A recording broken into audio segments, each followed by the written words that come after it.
நமக்கு நண்பர்கள் அதிகமானவங்க இருக்காங்க. ஆனால் சிவபெருமானுக்கு நண்பர் இருக்காரா?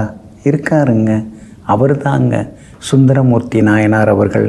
சிவபெருமானுடைய செல்லப்பிள்ளை, சிவபெருமானுடைய தோழன், சிவபெருமானுடைய இனிய நண்பன் சுந்தரமூர்த்தி நாயனார். அப்படி யாராவது அது மாதிரி இருக்க முடியுமா? எல்லாமல்ல இறைவனுக்கு, எல்லாமல்ல ஈசனுக்கு நண்பனாக, தோழனாக, போட்டி போடக்கூடிய, போட்டி போட்டு பேசக்கூடிய, அன்பாக சண்டை போட்டு கொள்ளக்கூடிய ஒருவராக ஸ்ரீ சுந்தரமூர்த்தி நாயனார் விளங்குகிறாருங்க. ஆடி மாதம் சுவாதி நட்சத்திரத்தில் அந்த மகான் அவதரித்திருக்கிறார்.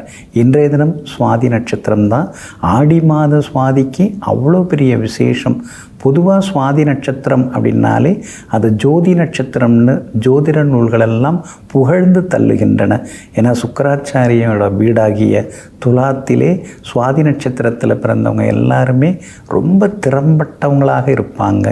எதையும் யூகித்து உணரும் ஆற்றலுடையவங்களாக இருப்பாங்க. தெய்வ சக்தி, ஆளுமைத்தன்மை இதெல்லாம் அதிகமுடையவங்களாக இருப்பாங்க.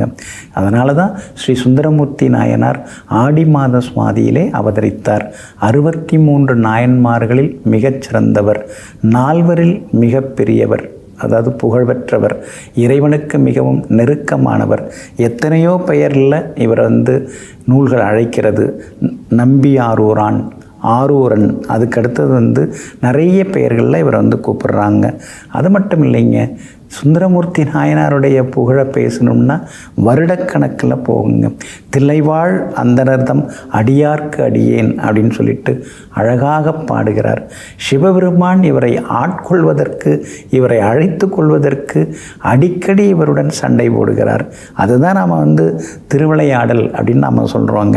அதே மாதிரி பித்தாய் பிறை சூடிய பெருமானே அப்படின்னு சொல்லிட்டு, அருளாளா அப்படின்னு சொல்லிட்டு சுந்தரமூர்த்தி நாயனார் இறைவனை அப்படியே மனம் உருகி பாடுகிறார். அவருடைய முதல் பாட்டு அப்படின்னே அதை நம்ம சொல்லலாங்க.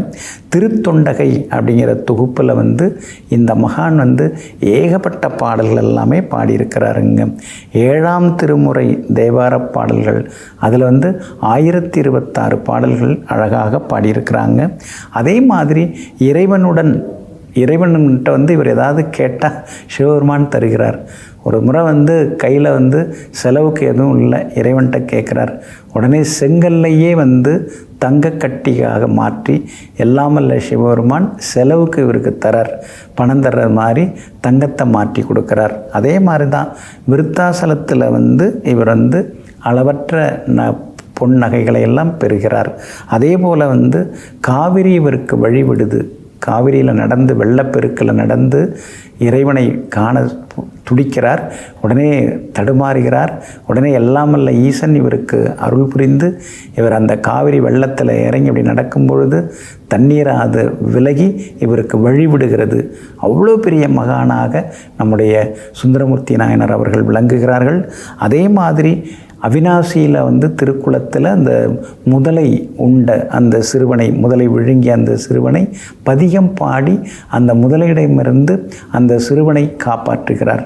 இன்னும் நிறைய திருவிளையாடல்கள். கடவுள் யாருக்காவது தூது போவாரா? போகிறாரே. அது சுந்தரமூர்த்தி நாயனாருடைய காதலுக்காக இறைவன் தூது போகிறார். இந்த அதிசயம் எங்கேயா நடந்திருக்குமா? நடந்திருக்கு. வரலாற்று சான்றுகளும் அதிகமாக அதற்கு இருக்கிறது. அதனால் சுந்தரமூர்த்தி நாயனாருக்கு எல்லாமல்ல இறைவனாகிய சிவபெருமான் வெள்ளை யானை அனுப்பி திருக்கயிலை மலையிலேயே அவரை ஆட்கொள்ளுகிறார். அப்படிப்பட்ட மிகப்பெரிய மகானாகிய ஸ்ரீ சுந்தரமூர்த்தி நாயனாருடைய பாடல்களை நம்ம பாடணும். தேவார பாடல்கள் அதெல்லாம் பாடினோம்னா நமக்கும் இறைவனுடன் நெருக்கம் உண்டு, நமக்கும் கைலாயத்தில் இடம் கிடைக்கும். இன்றைய தினத்தில் ஸ்ரீ கருட ஜெயந்தி அனுசரிக்கப்படுகிறது. அதனால் இன்றைய தினம் மாலை நேரத்திலே ஸ்ரீ கருடாழ்வாரை தரிசித்தால் நம்முடைய பாவங்கள் எல்லாமே தீருங்க. அதனால் ஸ்ரீ கருடாழ்வாரையும் இன்றைய தினம் வணங்குவோம். ஸ்ரீ சுந்தரமூர்த்தி நாயனார் அருளிய அந்த அருட்பாடல்களில் சில பாடல்களையாவது பாடி இன்றைய தினம் மகிழ்ந்து எல்லா வரங்களையும் பெறுவோம். நெஞ்சிற்கினியவர்களே, புந்தி வாரமாகிய இன்றைய நாள் உங்களுக்கு பொன்னையும் பொருளையும் அள்ளித்தரும் அதிர்ஷ்டகரமான நாளாக அமையட்டும். மீண்டும் நாளை காலை சந்திப்போம். நன்றியுடன் உங்கள் ஜோதிட முனைவர் KP வித்யாதரன். வணக்கம்.